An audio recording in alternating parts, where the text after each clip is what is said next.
আরবি এবং কোরিয়ান ভাষার অনুবাদক। আমি ডক্টর জাকির নায়েককে একটি প্রশ্ন করতে চাই। আমার বস ধর্ম মানেন না, কিন্তু তিনি কিছু প্রশ্নগুলো আমাকে করেছেন। তিনি বলেছেন যদি এই প্রশ্নের উত্তর পান তবে হয়তো ইসলাম গ্রহণ করবেন। আমি উত্তর দিতে পারিনি, তাই ডাক্তার দয়া করে প্রশ্নটি শুনুন। আমার বস বলেছেন কেন কোরআনে কৃত্রিম বুদ্ধিমত্তা, এআই এবং কম্পিউটার প্রযুক্তি সম্পর্কে কিছু বলা হয়নি, কারণ এখন এআই খুব বিপজ্জনক হয়ে গেছে। এটি অনেক কিছু করতে পারে, যে কোনো কিছু সিদ্ধান্তও নিতে পারে। আমার বস এ ব্যাপারে খুব কৌতূহলী। ধন্যবাদ।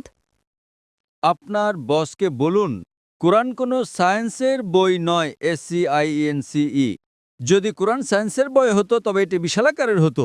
এই যে ভবনটি দেখছেন এর ভেতরে যত বই রাখা সম্ভব সব বই মিলেও এর সমান হতো না। যদি কোরআন বিজ্ঞানের বই হতো আর এতে সব বৈজ্ঞানিক তথ্য উল্লেখ করা থাকতো তাহলে কোরআন এতটা বিশাল হয়ে যেত যে আপনি কোনোদিনও তা পড়ে শেষ করতে পারতেন না। আপনি কি বুঝতে পারছেন? হ্যাঁ ডক্টর। কোরআন কোনো সায়েন্সের বই নয়। সায়েন্স, আপনি যদি জিজ্ঞাসা করেন কোরআনে কি লেখা আছে 2 আর 2 মিলে 4 হয়, না, কোরআন কোনো সায়েন্সের বই নয়। এটি নিদর্শনের বই।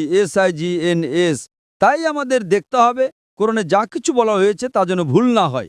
যদি আপনি মনে করেন যে কোরআনের সব কিছুই উল্লেখ থাকা উচিত, তাহলে ভাবুন তো বিজ্ঞানে কত হাজার হাজার PhD আছে, doctor, engineer, heart specialist, brain specialist, এই সব কিছু যদি কোরআনে লেখা হতো আর আপনি তা পড়া শুরু করতেন তাহলে আপনার পুরো জীবনেও তা শেষ করতে পারতেন না। ঠিক না বেঠিক? সুতরাং কোরআনে বিজ্ঞানের সব কিছু উল্লেখ নেই, দয়া করে ভুল বুঝবেন না। কিন্তু কোরআনে যা কিছু বলা হয়েছে তার কোনোটিই ভুল নয়। যদি কোরআনে এমন কোনো বৈজ্ঞানিক তত্ত্ব থাকে যা ভুল প্রমাণিত হয় তবে তা আল্লাহর পক্ষ থেকে হতে পারে না। আর যদি কোরআনে এমন কিছু বলা হয় যা বিজ্ঞান অনেক পরে 200 বা 400 বছর পরে আবিষ্কার করেছে তাহলে সেটাই মুজিজা। তাহলে প্রশ্ন হলো কোরআনে AI এর কথা বলা হয়নি কেন? কোরআনে এটা কেন থাকা উচিত? কোরআন কোনো বিজ্ঞানের বই নয়, কিন্তু আল্লাহ জানেন ভবিষ্যতে কি আসতে চলেছে। আমি আপনাকে ব্যাখ্যা করছি। 1 নম্বর, মানুষ আমাকে প্রায় জিজ্ঞাসা করত যে ইসলামী শরিয়া অনুযায়ী যদি আপনার কাছে ভিডিও রেকর্ডিং থাকে, যদি কোনো ভিডিও রেকর্ডিং থাকে যে কেউ চুরি করেছে, ইসলাম অনুযায়ী সেটা প্রমাণ নয়। এটাকে প্রাথমিক প্রমাণ হিসেবে ধরা হয় না, এটা দ্বিতীয় প্রমাণ। 10 বছর বা 20 বছর আগে যে কোনো সাধারণ আদালতে যদি আপনি CCTV ফুটেজ দেখাতেন আর তাতে চোর ধরা পড়ত যে কেউ চুরি করছে, সেটাই যথেষ্ট ছিল। কিন্তু ইসলামে তা নয়। ইসলামে চোখের সাক্ষী প্রয়োজন। তখন মানুষ অবাক হয়ে বলতো এটা কেমন ধর্ম?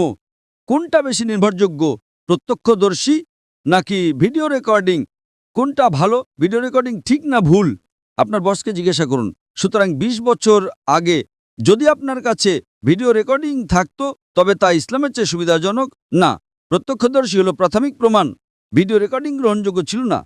আজ যখন কৃত্রিম বুদ্ধিমত্তা এসেছে আপনি সহজেই আপনার ডাকাতের একটা ভিডিও তৈরি করতে পারেন। ঠিক না ভুল? ঠিক। সুতরাং এখন মানুষ জেগে উঠেছে। আজ এটি প্রাথমিক প্রমাণ নয়। তাই ইসলাম অনেক উন্নত।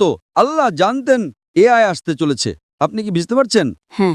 আপনার বস জানতেন না, আপনি জানতেন না, আমিও জানতাম না, কিন্তু আমি বিশ্বাস করতাম।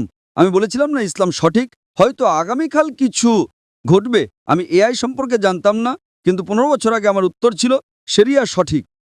আমরা জানি না আগামীকাল এমন কিছু ঘটবে যে ভিডিও রেকর্ডিং যথেষ্ট প্রমাণ হবে না। এটাই ছিল আমার উত্তর, এবং আজ আমার উত্তর সঠিক। আপনি কি বুঝতে পারছেন? সুতরাং আল্লাহ AI সম্পর্কে জানেন, তাই ভিডিও রেকর্ডিং প্রাথমিক প্রমাণময়। আপনি কি বুঝতে পারছেন? হ্যাঁ। কিন্তু প্রত্যক্ষদর্শী হলো প্রাথমিক প্রমাণ। সুতরাং আল্লাহ AI সম্পর্কে জানেন। যদি তিনি সবকিছু লিখতে শুরু করেন, আপনি ছোট কোরআনই পড়েননি, আপনি চিকিৎসা, ভ্রূণতত্ত্ব সবকিছু সম্পর্কে কি পড়বেন?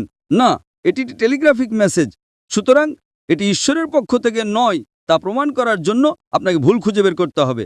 কিন্তু এটি ঈশ্বরের পক্ষ থেকে তা প্রমাণ করার জন্য আপনাকে এমন জিনিসের কথা বলতে হবে যা মানুষ জানত না। আপনি কি বুঝতে পারছেন? একেই বলে অলৌকিকতা। কিন্তু এখানে সব